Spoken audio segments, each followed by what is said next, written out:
السلام علیکم ورحمۃ اللہ وبرکاتہ۔ سنو نیوز ایچ ڈی میں آپ کا خیر مقدم ہے۔ آج کا موضوع ہے سیدنا علی کرم اللہ وجہ الکریم کی شخصیت، فضائل اور آپ کا طرز حکمرانی۔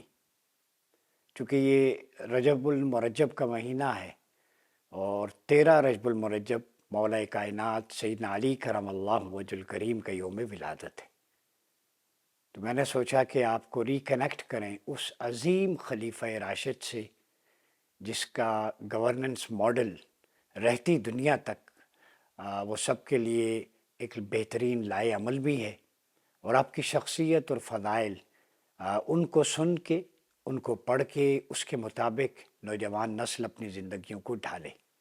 میں آغاز کرتا ہوں کریم آقا علیہ الصلوۃ والسلام کی ایک حدیث مبارکہ سے جو سیدنا علی کرم اللہ وجہ الکریم کے فضائل کے باب میں ہے، اور یہ باب ہے فی قول النبی من کنت مولاہ فعلی مولاہ،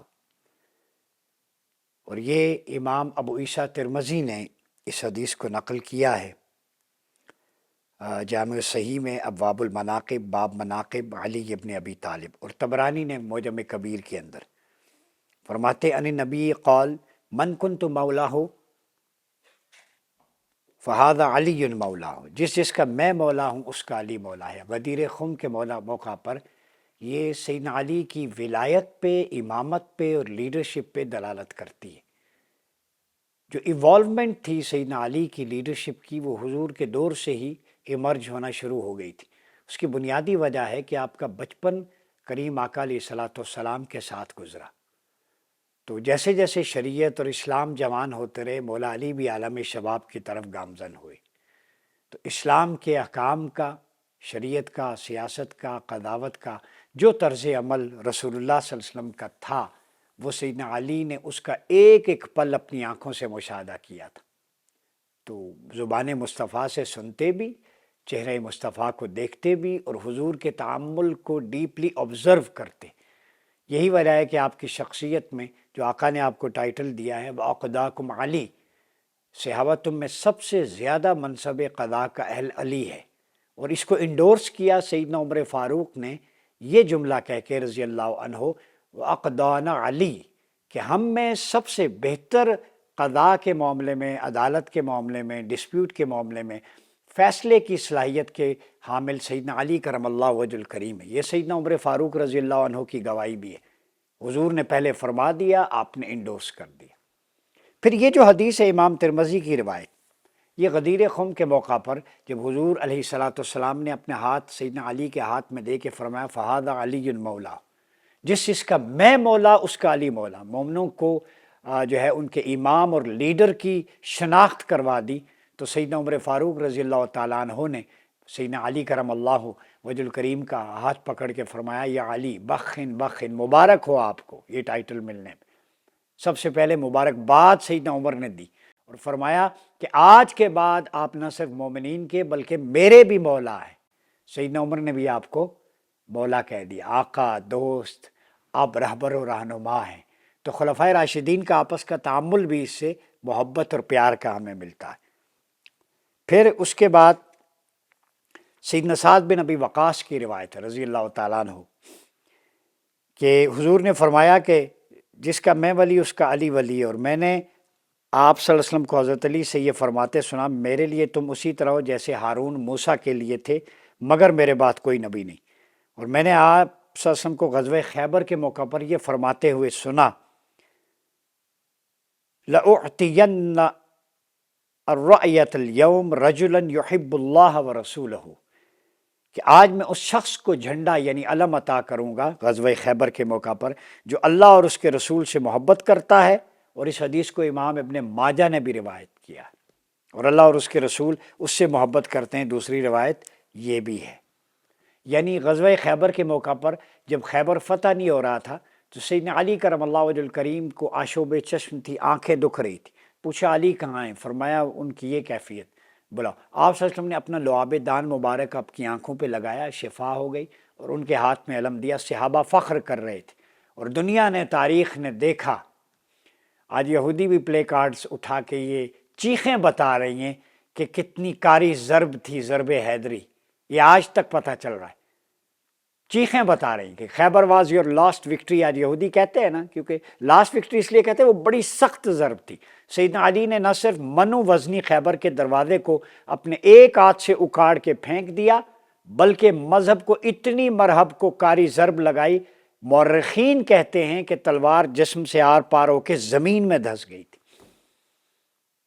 وہ مرہب جو عرب کا مشہور پہلوان تھا۔ تو سیدنا علی کے فضائل و کمالات ایک نشست میں ممکن نہیں ہیں۔ میں نے بتایا کہ حضور نے فرمایا انا مدینۃ العلم وعلی بابھا، میں علم کا شہر ہوں، علی اس کا دروازہ ہے۔ تو جو میرے علم کے شہر میں داخل ہونا چاہے تو اسے چاہیے کہ دروازے سے داخل ہو۔ بخاری، مسلم، ترمذی، ابن ماجہ جمی احادیث موجود۔ آپ گھر بناتے ہیں، اس کا دروازہ لگاتے ہیں۔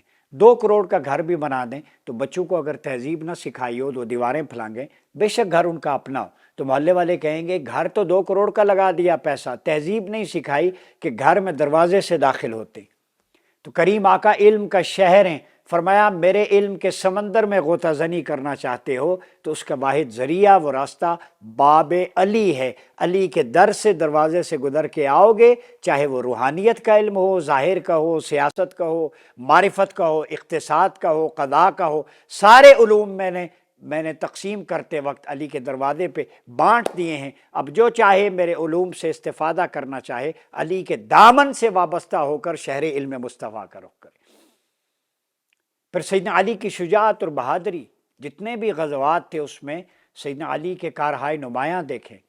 بریوری، کیرزمیٹک مین، اورینٹلسٹ نے بھی لکھا ہے، ایسی کرشماتی شخصیت، دشمن دور بھاگ جاتا تھا۔ وہ ذوالفقار حیدری جو آپ کو گفٹ کی تھی حضور نے، 2 دھاری تلوار، اور جس کے بارے میں ایک قول بھی ہے لا فتح الا علی لا سیف الا ذوالفقار، کوئی جوان نہیں علی جیسا، کوئی تلوار نہیں ذوالفقار جیسے، گاجر مولی کی طرح کاٹتے بدر و حنین میں۔ اور جب حضور کے گرد گھیرا تنگ کرتے دشمن تو آپ گھوڑے پہ بیٹھ کے ایک ٹانگ آپ کی جو ہے وہ گھوڑے پہ ہوتی اور ایک ہاتھ سے حضور کے پہلو میں لیے ہوئے دوسری ہاتھ سے چاروں طرف سے تلوار چلاتے حضور علیہ السلام کو حصار میں لے کر۔ کیا شخصیت تھی! تو سیدنا علی کرم اللہ وجہ الکریم کے فضائل میں بہت ساری احادیث ہیں، لیکن آج میں چاہ رہا ہوں کہ ان کے طرز حکمرانی پہ بھی بات کریں۔ قرآن میں سیدنا علی کے بارے میں جو ابن عباس کا قول ہے، حبر حاضر الامہ، ریفرنس دے رہا ہوں ترجمان القرآن کا، وہ فرماتے ہیں کہ کتاب اللہ میں جس قدر آیات سیدنا علی کی شان میں نازل ہوئیں، اس قدر کسی اور کی شان میں نازل نہیں ہوئی۔ یہ مقدمہ ہے۔ ابن عساکر، ابن مرویہ، ابن حجر فی الصواعق المحرقہ، ابن عساکر نے جو ہے ابن عباس کی ایک روایت بھی بیان کی ہے، وہ فرماتے ہیں کہ سیدنا علی کی شان میں 100 آیات نازل ہوئی ہیں قرآن مجید۔ یہ ترجمان القرآن، ریپریزنٹیٹیو آف دا ہولی قرآن، ہمارے جد ان کا بیان ہے۔ اور مجاہد نے ایسی آیات کی تعداد 70 بیان کی ہے، یعنی صحابہ بھی کے بھی اقوال ہیں سیدنا علی کے فضائل میں نازل ہونے والی آیات کے بارے میں، تابعین کے، تبع تابعین کے۔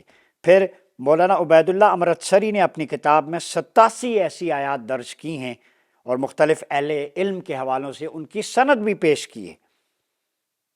مولانا عبید اللہ امرتسری نے، آپ اندازہ لگائیں، ایک تو ہے سورہ احزاب کی انما یرید اللہ لیذھب عنکم الرجس اہل البیت ویطہرکم تطہیرا، اہل بیت کو طہارت کا سرٹیفکیٹ عطا کرنا، یہ آیت، نجاست ان سے دور ہے کوسوں۔ پھر آیہ مباہلہ آل عمران کی، قل تعالوا ندعو ابناءنا وابناءکم الی آخر، تم اپنے بیٹوں کو لے حسنین کریمین، مولا کائنات، سیدہ کائنات۔ وہ نجران کے عیسائیوں سے لیڈرشپ کا چیلنج کے وقت حضور نے ان کو سامنے لے کے آئے۔ پھر سورہ شورا میں قل لا اسألکم علیہ اجر الا المودۃ فی القربہ، کہ اجر رسالت کوئی بھی طلب نہیں کرتا سوائے اس سے کہ میرے اہل بیت سے رشتہ مودت قائم کرنا۔ پھر انما انت منذر ولکل قوم ہاد، سورہ رعد میں، کہ ہر قوم کے لیے ایک راہ دکھانے والا ہے، اس کے سوا نہیں کہ اے رسول صلی اللہ علیہ وسلم آپ ڈرانے والے ہیں۔ تو ابن عباس فرماتے ہیں آپ صلی اللہ علیہ وسلم فرماتے تھے میں ڈرانے والا ہوں اور علی ہادی ہیں، اور آپ نے علی کی طرف دست مبارک سے اشارہ فرمایا علی ہدایت پانے والے تجھ سے ہدایت پائیں گے۔ ثعلبی نے، حافظ ابو نعیم نے اس کو روایت کیا ہے، اور ابو برزہ سلمی سے روایت ہے آپ صلی اللہ علیہ وسلم نے فرمایا میں ڈرانے والا ہوں، اور اپنے سینے پر ہاتھ رکھا، پھر سیدنا علی کے سینے پر ہاتھ رکھ کر فرمایا ہر قوم کے لیے ہادی ہوتا ہے۔ امام جلال الدین سیوطی نے بھی نقل کیا۔ پھر وَيُطْعِمُونَ الطَّعَامَ عَلَىٰ حُبِّهِ مِسْكِينًا وَيَتِيمًا وَأَسِيرًا، سورہ دہر میں کھانا کھلاتے ہیں اپنی محبت پر فقیروں اور یتیموں اور قیدیوں کو۔ ابن عباس فرماتے ہیں کہ حضرت علی کرم اللہ وجہ الکریم ایک رات اپنی قوت کے لیے صبح ہوئی، ان کو اجرت ملا، جو کچھ تھا سارا کچھ مسکین نے سوال کیا اس کو دیا، پھر تیسرے کو، چوتھے کو، سوالی آتے رہے، وہ کوئی قیدی تھا، کوئی کون تھا، تو وہ اپنے لیے کچھ بھی نہ چھوڑا۔ اور رمضان مبارک کی ایک روایت ہے افطار تک کے لیے بھی کچھ نہ بچا۔ تو سیدہ کائنات نے مولا علی سے کہا آپ راضی نہیں ہیں کہ آج ہم اللہ کے توکل پہ افطار کریں گے، مقام رضا۔ پھر اسی طرح 100 آیات اس سے بڑھ کے یہ آیات مبارکہ ہیں۔ میں آتا ہوں سیدنا علی کرم اللہ وجہ الکریم کی ڈائریکٹ گورننس ماڈل پہ، کہ جو آپ نے مالک اشتر کو جب مصر کا گورنر بنایا تو انہوں نے کہا کہ وہ خراج جمع کریں۔ گورننس ماڈل سیدنا علی کا سنیں، دشمن سے لڑیں، رعایا کی فلاح و بہبود کریں۔ اب ایک چیز دیکھیں، ٹیکس کلیکشن، وہ فرمایا کہ وہ امیر اور صاحب ثروت لوگوں سے اکٹھا کریں، کسی پر بوجھ نہ ڈالیں، بڑوں سے لینا چھوڑیں۔ یہ گورننس ماڈل سیدنا علی کا دیکھیں۔ دشمن سے لڑیں، فتنہ شر فساد پھیلانے والے، چاہے اندر کا دشمن ہو یا باہر کا ہو، اس سے بھرپور مقابلہ، پیٹھ پیچھے نہیں کرنی۔ دوسرا، یعنی پہلے سٹیٹ میں اکانومک ایکویلٹی، سوشل جسٹس کرنا ہے، بڑوں سے لینا ہے، چھوٹوں میں تقسیم کرنا ہے۔ کیا خوبصورت بات۔ پھر امن عامہ کا قیام، دشمن سے مقابلہ۔ پھر سیدنا علی نے فرمایا رعایا کی فلاح و بہبود، welfare and development of masses, یہ تیسرا کلیہ ہے۔ ان کے لیے مختلف پروجیکٹ آپ نے سرایہ بنوائیں، کنویں کھدوائے، مسافروں کے لیے ہاسٹلز بنوائے، مساجد، دارالعلوم، ہاؤس آف نالجز آپ نے بنوائے، پولیس کے محکمے کو زیادہ امپاور کیا، بچیوں کی تعلیم پہ فوکس کیا، بوڑھوں مریضوں کا ریاست سے جو ہے وہ فنڈ وہاں سے جاتا تھا، پھر شہروں کی آبادی کا انتظام۔ یہ ٹاؤن پلاننگ سیدنا علی کے دور میں ہوئی۔ آج ہاؤسنگ سوسائٹیاں بنی ہوئی ہیں نا، مختلف سوسائٹیز، لوگوں کو امپاور کرنے کے لیے، فیسیلیٹیٹ کرنے کے لیے ہم دیکھتے ہیں نئی نئی سوسائٹیاں، فاؤنٹین لگ رہے ہیں، ہاسپیٹلز بھی ہیں، پارک بھی ہیں، سکولز بھی ہیں، مساجد بھی ہیں۔ کئی ہاؤسنگ سوسائٹیز نے تو اکثر ریپلیکا کا بھی ماڈل دیا ہے، اور بہت ساری انیشیٹو اسلامک کلچر سویلائزیشن۔ یہ سیدنا علی کرم اللہ وجہ الکریم کا فارمولہ ہے، ٹاؤن پلاننگ، تاکہ لوگ جو ہے وہ ایک ہی چھت تلے مختلف سہولیات سے آراستہ ہو سکیں، ایک ڈسپلن ہو، ایک قاعدہ ہو۔ ٹھیک ہے۔ پھر فرمایا جن ریاستوں کو بیڈ گورننس کا سامنا ہے وہ جو ہے حکمت اور دانائی پر مبنی سٹیٹس کو ختم کر کے ایک فارمولہ قرآن و سنت کے تابع کر دیں۔ یہ سیدنا علی نے فرمایا اللہ اور اس کے رسول کی اطاعت، نفسانی خواہش نہیں رکھنی، اللہ اور اس کے رسول کی اطاعت پہ کاربند ہونا۔ حقوق العباد، جو اپنے لیے پسند کرتے ہو دوسروں کے لیے پسند کرو، یہ رسول اللہ کا فرمان ہے۔ اس سے سیدنا علی نے فرمایا میں 1 انچ بھی زیادہ برداشت نہیں کروں گا۔ جو تم پہنو گے وہی رعایا پہنے گی، جو تم کھاؤ گے وہی رعایا کھائے گی، جس سواری پہ تم سوار ہوگے وہی رعایا کے پاس ہونی چاہیے۔ اگر مجھے پتا چلا کہ تم سواری پہ سوار ہوتے ہو اور رعایا کے پاس وہ انتظام نہیں ہے، تمہاری باز پرس ہوگی۔ اور جب واپس آنا ہے، گورنر کو کہتے تو دن کے اجالے میں آنا، رات کی تاریکی میں نہیں آنا۔ پوچھا کیوں؟ فرمایا تاکہ میں دیکھ سکوں کہ تم کس حال میں واپس آتے ہو۔ گئے تھے کیونکہ سیدنا علی کا کلیہ تھا، جب کسی کو گورنر اپوائنٹ کرتے تو اس کا مال اسباب سارا ریکارڈ میں رکھ لیتے، جب وہ واپس آتا تو اس سے اس کا کمپیریزن کرتے، اگر کچھ زائد ہوتا تو اس کی باز پرس ہوتی، سزا بھی ہوتی، اور آئندہ اس کو کسی عہدے پر نہیں رکھا جاتا تھا۔ فرمایا دن کے اجالے میں آؤ تاکہ پتہ چلے کیا کچھ لے کے آ رہے ہو اور کس حال میں آ رہے ہو۔ کتنی خوبصورت بات۔ پھر فرمایا وزیر اور مشیر، کسی بخیل کو اپنے مشورے میں شریک نہ کرنا۔ یہ بخیل جو ہوتے ہیں نا، اچھا مشورہ نہیں دیتے ہوتے، یہ کتنا وزڈم کی باتیں۔ اور دوسری کے ساتھ وہ تمہیں بھلائی سے روکے گا۔ بخیل نہیں چاہے گا کہ کسی کو خیر پہنچے۔